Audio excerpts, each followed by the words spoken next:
Sometimes I'm working with people, I will say that's okay. Can I say one thing? To me, the great Stanley Kubrick was an actor's enemy. And I can point to movies that he's done, the worst performances I've ever seen. For over 60 years, Robert Duvall was Hollywood's quiet gentleman, respected, admired, and never one to stir drama.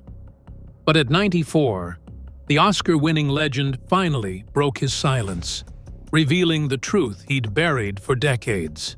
There's always a surprise around the corner. It all begins with and ends with talking and listening. One of the old school guys who said, when I say action, tense up, God damn it. He said that to an actor. I mean, there's a difference between intensity and tenseness. 4 names, 4 rivalries, and a lifetime of secrets that shattered Hollywood's golden image. What he said next left the entire industry stunned and forever changed how we see its brightest stars. The silence breaks. For more than 60 years, Robert Duvall carried himself with quiet pride. He was one of those rare actors who earned respect not through noise or gossip, but through work. His presence on screen was powerful, yet off-screen. He stayed grounded and private. People described him as serious, disciplined, and fair. He was not the kind to get caught up in Hollywood drama or trade stories for attention. But time has a way of changing how people see the world. As Duvall grew older, he began to look back on his long journey in the film industry, the roles, the friendships, the mistakes, and the people who tested his patience. Behind the calm image that everyone saw, there were memories that never faded.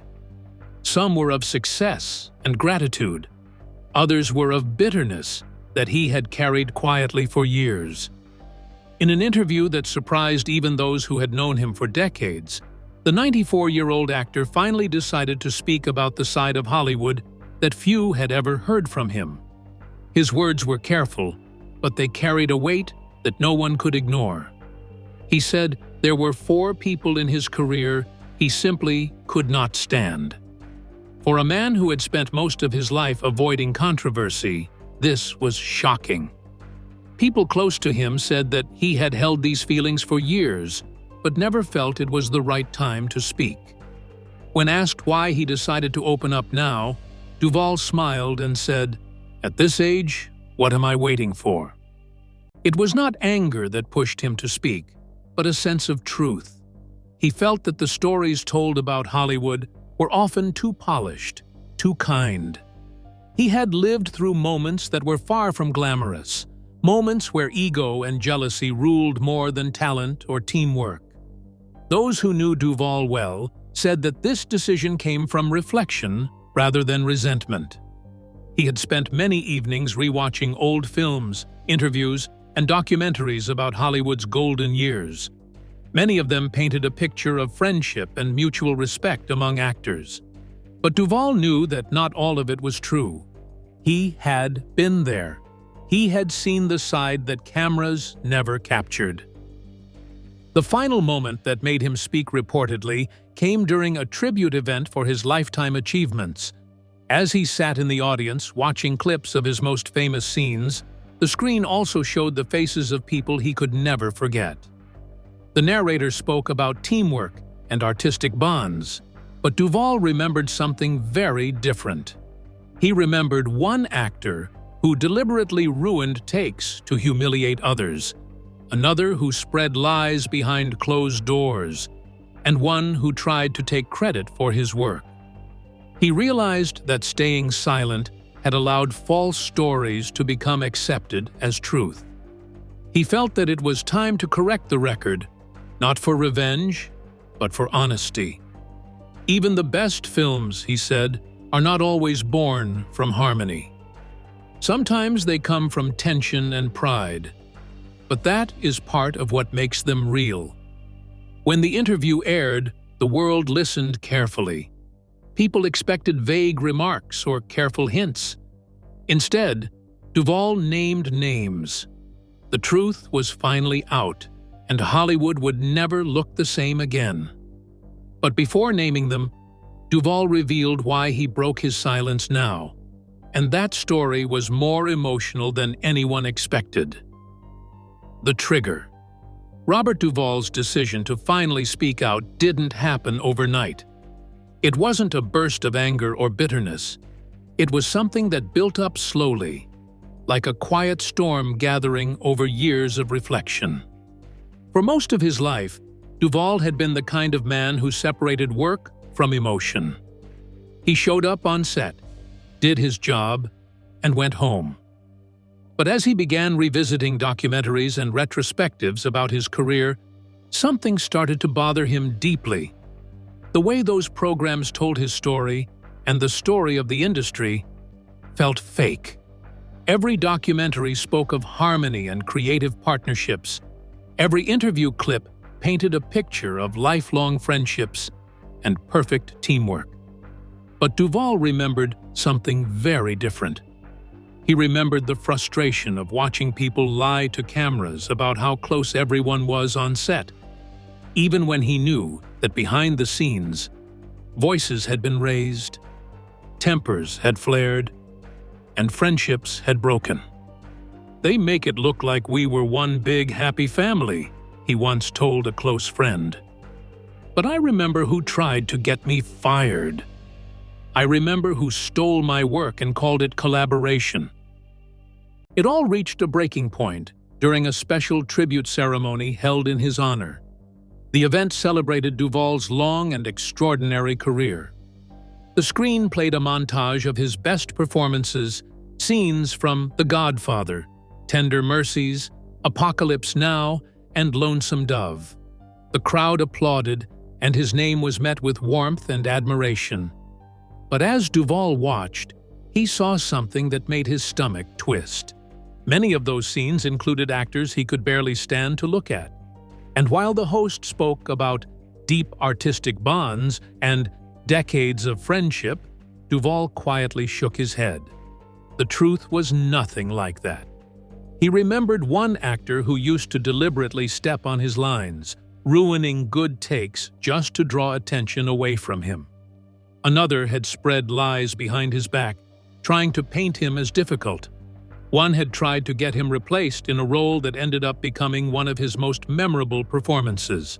Sitting in that chair, under the warm lights of Hollywood's praise, Duvall felt an unexpected rush of anger and sadness. He realized that his silence had allowed false stories to become permanent. When he later spoke to a reporter, he said, "I sat there watching all that talk about friendship and respect. And all I could think of was how hard it was to work beside some of those people. It wasn't friendship, it was survival." In that moment, Duvall decided he was done protecting Hollywood's illusions. At 94, he had nothing left to prove. He had the awards, the reputation, and the peace that comes with a lifetime of work. But he also felt a responsibility to tell the next generation of actors that not every set was filled with trust and teamwork. Some of the greatest films, he believed, were built out of conflict.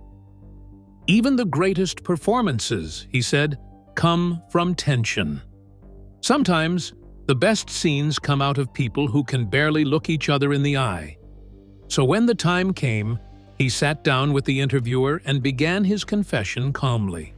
No drama, no raised voice, just the plain truth, delivered in the same quiet, thoughtful tone that made him so respected. The first name came with a heavy pause. Duvall looked down, then up again, and said it clearly. Dustin Hoffman, the credit thief. Before fame and fortune, before the bright lights and cameras, Robert Duvall and Dustin Hoffman were just two struggling actors trying to survive in New York City. The year was the early 1960s. They shared a small apartment, old furniture, and big dreams. Both of them were hungry for roles, ready to prove themselves on stage and screen. What started as a close friendship slowly turned into something else, a quiet rivalry that neither of them would ever forget. Duvall often spoke of those early days with a sense of nostalgia mixed with disappointment. He remembered late nights practicing lines together, helping each other prepare for auditions. They had little money, often sharing cheap meals and splitting rent. Hoffman was talkative, full of energy and ideas. Duvall was more reserved, methodical, and focused on detail. They balanced each other well, at least in the beginning. But over time, Duvall noticed something that bothered him deeply. Whenever they rehearsed together, Hoffman would absorb everything. He would listen, copy Duvall's tone, his gestures, his delivery. Then he would go to auditions and perform those same lines exactly as Duvall had done them. Sometimes Hoffman got the part, while Duvall went home empty-handed. It happened more than once. At first, Duvall thought it was coincidence. Later, he realized it was not. He once recalled, "I'd spend weeks working on a scene, finding the right rhythm, the right emotion. Then Dustin would get called for the same role and do it exactly the way I practiced it at home. People would call him brilliant, and I would just sit there, wondering when hard work turned into someone else's inspiration." As Hoffman's career began to rise, Duvall's resentment grew quietly. He didn't confront him then. Instead, he focused on his own path, believing talent and patience would win in the long run. But the tension between them never fully disappeared. Years later, when both men became household names, their paths crossed again, this time on much bigger stages. During the making of True Grit in 1969, Duvall was already earning recognition as a skilled and serious actor. Around that same time, Hoffman was preparing for Midnight Cowboy, the role that would earn him lasting fame. Duvall claimed that Hoffman called him several times during that period, asking for advice on how to find the right voice and movement for his character. Duvall said he helped him, spending hours on the phone, guiding him through ideas and techniques. Then, months later, Duvall read an interview in which Hoffman proudly explained how he had developed the voice for his role by studying homeless people on the streets of New York. He never mentioned Duvall's help. That, Duvall admitted, hurt him deeply. It was not just about credit, it was about respect. Their friendship never recovered. The final straw came a few years later during the casting of The French Connection in 1971. Both men were being considered for the lead role. Duvall believed he had a real chance. Then, suddenly, rumors spread that he was difficult to work with. The role went to Gene Hackman. Later, Duvall heard from the director, William Friedkin, that Hoffman had been the one who told him those things. For Duvall, that crossed a line that could never be undone. He stopped taking Hoffman's calls after that. They would still meet at events and pretend to be friendly in front of cameras, but the warmth was gone. Hollywood often demands polite smiles, even when people barely tolerate each other. Duvall understood that better than most. "You learn to be civil," he once said. "You show up, shake hands, say good things, and go home. That's what professionalism means. But it doesn't mean you forget." The revelation about Hoffman shocked Hollywood not because they had argued, but because Duvall had hidden it so well for so long. For decades, fans had believed their relationship was built on mutual respect. Now they learned it was built on quiet resentment and broken trust. For Duvall, Hoffman represented something deeper than rivalry. He was a reminder of how competition could twist even the most genuine friendships. It taught Duvall to guard his craft more carefully and to keep a distance from people who confused inspiration with imitation. He summed it up in a single line during the interview. "Some people don't stop taking from others. They just get better at pretending it's collaboration." That line stayed with everyone who heard it. It wasn't angry, it was weary, like a truth that had been waiting to be said for decades. But if Hoffman's actions left a scar on Duvall's early career, the next man he named left an even deeper mark. This time, it was not about stolen credit or rivalry, it was about something far more personal. The next name Duvall spoke belonged to one of Hollywood's most legendary figures, Marlon Brando, the genius and the saboteur. When Robert Duvall finally spoke the name Marlon Brando, the air in the room seemed to change. Brando was not just another actor. He was a legend, a man often called the greatest of his generation. People admired him for his natural style, his emotional depth, and his ability to make every line sound like it was being spoken for the first time. But Duvall's experience with him told a different story, one that showed how genius and ego could live side by side. Their paths first crossed during the filming of The Chase in 1966. The movie was packed with stars: Brando, Jane Fonda, Robert Redford, and Duvall himself. On paper, it looked like a dream project. But behind the camera, things were far from perfect.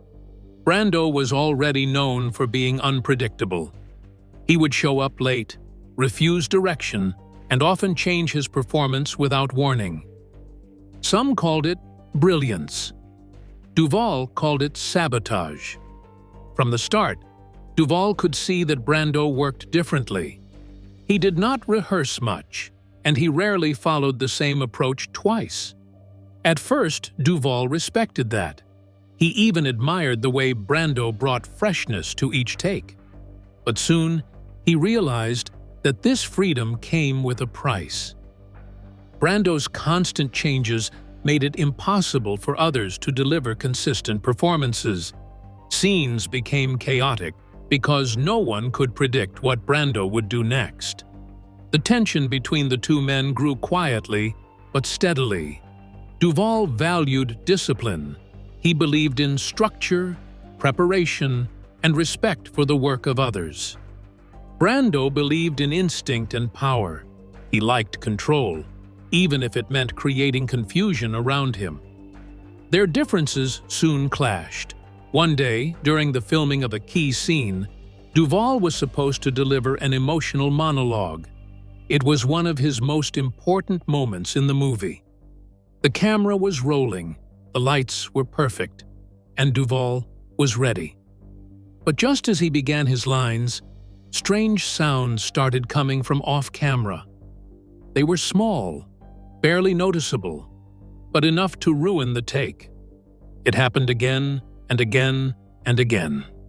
The crew grew frustrated, unsure of what was going on. Then Duvall realized it was Brando. He was making quiet noises on purpose, just loud enough for the microphones to pick up. It forced the team to redo the scene several times. After the fifth ruined take, Duvall finally confronted him. He asked why he was doing it. Brando just smiled and said, "Maybe you should be stronger in your choices." To Duvall, it was not a lesson. It was cruelty disguised as advice. That was the moment Duvall's respect for Brando began to fade. He understood that talent could be powerful, but without respect, it could also be destructive. Brando's arrogance left a mark on him that would last for years. He was a genius, Duvall said later, but he was also the most destructive ego I ever encountered. Still, Duvall chose not to speak publicly about it for decades. He continued to praise Brando's skill in interviews, calling him a major influence. But privately, he remembered that moment on set as one of the most unpleasant experiences of his career. It taught him something important, that greatness on screen can sometimes come from people who are impossible to work with behind the scenes. The irony is that years later, both men would be part of the same legendary story again, The Godfather. Brando played the iconic role of Vito Corleone, and Duvall played Tom Hagen, the family's lawyer and trusted advisor. But they never shared a scene together. At the time, people assumed it was just a creative choice. Looking back, it now seems that perhaps it was not a coincidence at all. Duvall once said that he learned a lot from Brando, but not just about acting. "I learned how not to treat people," he said. "Genius should never come at the expense of others." His words carried both admiration and pain, a clear sign that even after all these years, the memories of that difficult partnership had never completely left him. Marlon Brando would go down in history as one of the greatest actors to ever live. Duvall never denied that. But he also wanted people to understand the other side, the part that was hidden behind fame and applause, the side that made working with him a constant test of patience and professionalism. Yet, if Duvall's time with Brando was a lesson in ego, his next story would cut even deeper. The man he spoke about next wasn't a legend from the past. It was someone he worked beside during one of the most iconic films ever made. James Caan, the rival brother. When people think of The Godfather, they picture a family bound by loyalty, power, and blood.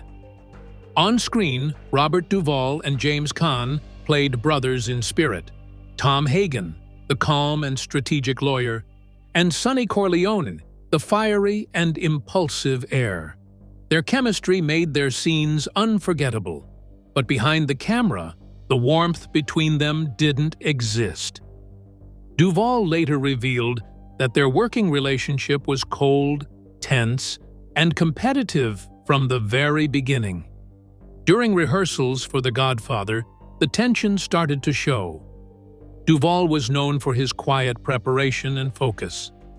He liked to analyze every scene, to understand his character from the inside out. Caan, on the other hand, was loud, energetic, and instinctive. He liked to improvise and take control of moments. That difference alone would have caused small clashes, but what made it worse was how much both men wanted to stand out. Each of them wanted to leave a lasting impression in a film that was already filled with stars. At first, it was small things, interruptions, sarcastic remarks, light teasing that never felt friendly. Then it turned into a silent rivalry. Duvall noticed that whenever he had a quiet but important moment in a scene, Caan would find a way to pull attention back to himself. He would move, gesture, or add something that distracted from Duvall's lines. It became a game of who could steal the spotlight. Duvall never complained to the director. Instead, he decided to turn that frustration into fuel for his character. In interviews years later, he said that playing Tom Hagen became easier once he realized that Tom's role in the family was to stay calm while others around him lost control. The distance between him and Caan helped him understand the dynamic perfectly. Tom Hagen had to constantly manage Sonny's temper, and Duvall felt that tension naturally because it existed in real life. "I didn't have to act like I was watching him carefully," Duvall said. "I really was." One particular moment during filming stood out. They were rehearsing the famous family meeting scene where all the Corleones discuss their next move after an attack.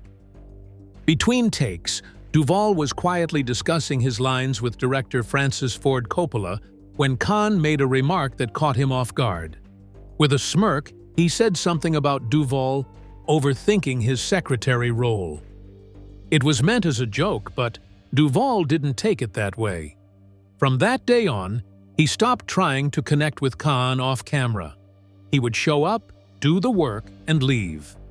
Their rivalry didn't go unnoticed. Crew members and other castmates felt the tension, but no one dared to talk about it. What mattered most was the film, and both men were professionals. They put their personal feelings aside for the sake of the performance. That's what made their on-screen relationship so believable. The brotherly tension, the unspoken competition. It was real, just hidden under layers of professionalism. When The Godfather became a masterpiece, Their feud remained a secret. In interviews and public events, they laughed, smiled, and spoke warmly about each other. They attended reunions, posed for photos, and told stories about the making of the film. Audiences believed they were close friends. But Duvall later admitted that the smiles were just part of the job. "We did what we had to do," he said. "You protect the work. You don't let personal things ruin it."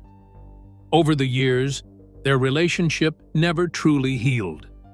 Even when they reunited for anniversaries or press tours, there was a distance between them, a kind of politeness that felt practiced. Duvall had moved on, but the memory of how difficult those days had been stayed with him. It wasn't about hate, it was about respect that was never given back. In a way, the rivalry helped both of them deliver some of their best performances. Caan's fiery energy made Sonny unforgettable, and Duvall's calm authority gave the film its balance. The contrast worked perfectly, even if the men behind the characters could barely stand each other. Duvall once said that The Godfather taught him that good films don't always come from friendship. Sometimes they come from friction. "We made it work," he said, "but not because we liked each other, because we respected the craft enough to keep going." Their story became another piece of Hollywood history. Two brilliant actors, trapped in the same frame, performing through silent rivalry. But while his time with James Caan was marked by competition, the next story Duvall told would be even more unsettling. His next name didn't just challenge Hollywood's legends, it questioned one of its most admired men. The person Duvall spoke about next was someone the world saw as humble, kind, and pure. Robert Redford, the fraud behind the golden image. By the time Robert Duvall worked with Robert Redford, both men were already well known. Redford was admired for his charm, his looks, and his calm, thoughtful image. He was the golden face of Hollywood, respected not just as an actor, but as a filmmaker and environmentalist. Duvall, on the other hand, was known for depth and precision. He didn't chase fame or glamour. He believed in honesty in acting. On paper, their pairing in The Natural in 1984 should have been perfect. But for Duvall, it turned into one of the most frustrating experiences of his career. In The Natural, Redford played Roy Hobbs, a baseball player with a mysterious past. Duvall played Max Mercy, a sports journalist who tries to uncover the truth about Hobbs. Their roles were meant to complement each other, the hero and the skeptic. Yet, off-camera, things were far from balanced. Duvall described Redford as a man who controlled everything around him. He wanted to be in charge of how scenes were shot, how dialogue was delivered, and even how other characters looked on screen. What seemed like confidence to others felt like arrogance to Duvall. He noticed early on that Redford often kept the entire crew waiting for hours. At first, Duvall thought maybe Redford was preparing deeply for his role. But later, he discovered that Redford was often on the phone managing his business projects or discussing other ventures. The crew stood around waiting while the clock kept ticking. For Duvall, this was the opposite of professionalism. He believed that respect for others' time was part of being an actor. Watching Redford treat people like background furniture angered him quietly. The tension grew as filming continued. Duvall's character, Max Mercy, was important to the story because he questioned the hero's perfection. But Duvall claimed that Redford didn't like how strong his role appeared on screen. According to people on set, Redford pushed for several of Duvall's scenes to be shortened or removed. He said it was to tighten the story, but Duvall believed it was about control. It became clear, Duvall later said, that he didn't want anyone else to challenge his image, not even in fiction. Their relationship reached its breaking point during the filming of a key confrontation scene. The tension in their characters spilled over into real life.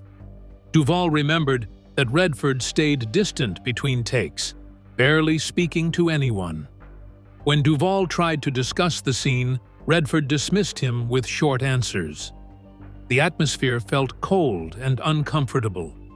Still, Duvall delivered his lines with quiet strength, using the same professionalism that had carried him through every challenge before. The result on screen was electric. The scene looked powerful because the emotion was real. After the film wrapped, Duvall hoped things would settle. But during post-production, rumors reached him that Redford was pushing for changes that would make his own character look even better. He wanted tighter edits on his close-ups and fewer shots of Duvall's reporter character questioning him. Duvall confronted him about it directly. Witnesses later said the conversation was tense but calm. Duvall asked him why he felt the need to cut others down to shine brighter. Redford reportedly smiled and said something that stayed with Duvall for years. "You're a character actor, Bob. I'm a movie star. We're not playing by the same rules." That one sentence told Duvall everything he needed to know. He had seen arrogance before, but this was different. It wasn't open hostility. It was quiet superiority, the kind that pretends to be polite while looking down on everyone else. For Duvall, that moment destroyed any respect he had left for Redford. "He built a perfect image," Duvall later said, "but I got to see the truth behind it. The charm, the kindness, it was all for show."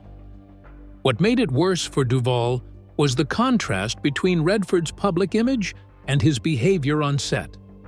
Redford spoke often about artistic integrity, about teamwork, and about giving back to the film community. He founded the Sundance Institute, promoting independent cinema and young filmmakers. But to Duvall, those words didn't match the man he saw in real life. He'd talk about collaboration, Duvall said, then come to set and make sure everything was done his way. For Duvall, that kind of double life represented the worst side of Hollywood. It wasn't the open cruelty of Brando or the rivalry of Caan. It was the quiet manipulation that came from someone who had mastered his own image. He learned that fame often protects people from criticism, even when their behavior hurts those around them. When The Natural was released, audiences loved it. The movie became a classic, and Redford was praised for his performance. Duvall's name was also respected, but few knew how strained the production had been. He stayed silent about it for decades, keeping the story to himself, until now. He ended his account of that time with a single line that summed up his feelings. "Behind every golden image, there's a shadow." What do you think about Robert Duvall finally breaking his silence after all these years? Share your thoughts in the comments and let us know if you believe there are still more secrets hiding behind Hollywood's golden curtain.